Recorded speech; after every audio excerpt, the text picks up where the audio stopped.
I'm here with senior women's basketball captain Annie Gauf.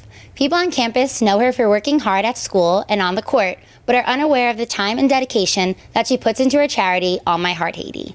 How did you first get involved? I went to Haiti for the first time 2 summers ago on a mission trip, but while I was there, an American that was living there at the time started taking me to this orphanage, and it was a really terrible situation. The man who ran the orphanage was using the kids. He had about 20 kids, and he was using them to run a business, basically.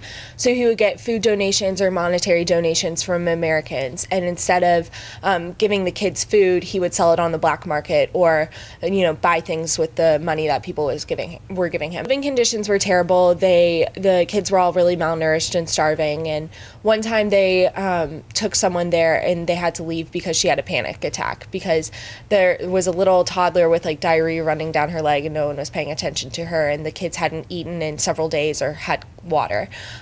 So one night when we were there, Laura was saying bye to one of the little kids, and he seemed particularly kind of sad. So she put him on her lap and said, all she said was, I'm trying, and he started crying. And so I think it was that night when we went back and we were talking and we decided something had to be done. Being a neuroscience major and having one of the longest seasons of sports at school, how do you find the time to just balance both of them and also be involved so heavily in something else? Well, I think the biggest thing is I have so many people that are helping me with this. My parents are really involved and the other board members, and it's been one of those things where when you tell someone the story, they say, how can I help? And they bring their own specific skill set. And so I think it's just been such a large group of people that have helped us do this, and that's the only way that anything would get done. And also about just finding those 10-minute breaks in between classes or in between running to different meetings and stuff, making those productive. It's all stuff that I enjoy. And this doesn't feel like a job or feel like work because it's so gratifying, and you know that the kids are so appreciative of it.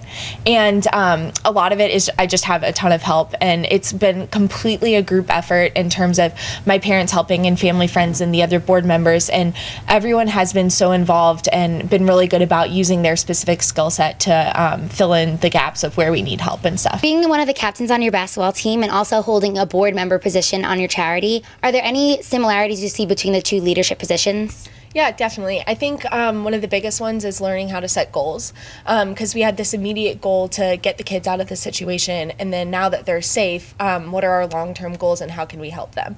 And that's very similar to basketball, kind of in the opposite way, where we have long-term goals for the season, and then you have to find the stepping stones to reach that goal. And also I would say communication is a big one. There's language barriers and cultural barriers, and then the obvious distance between here and Haiti. And so finding a way to communicate with the people down there and figure out what's going on in the situation and everything like that has been really important. Are there any activities or classes, things that you've been involved with here at WNL that you've seen translate from school to being involved on your charity? Yeah, my freshman year I took a class called The History of Human Rights in Africa, and we read a lot of historical documents and the UN Declaration of Human Rights. And when I went to Haiti, I kept thinking back to that class because what was going on was such a clear violation of human rights. And so I think that's a lot of the reason why I felt the need to do something.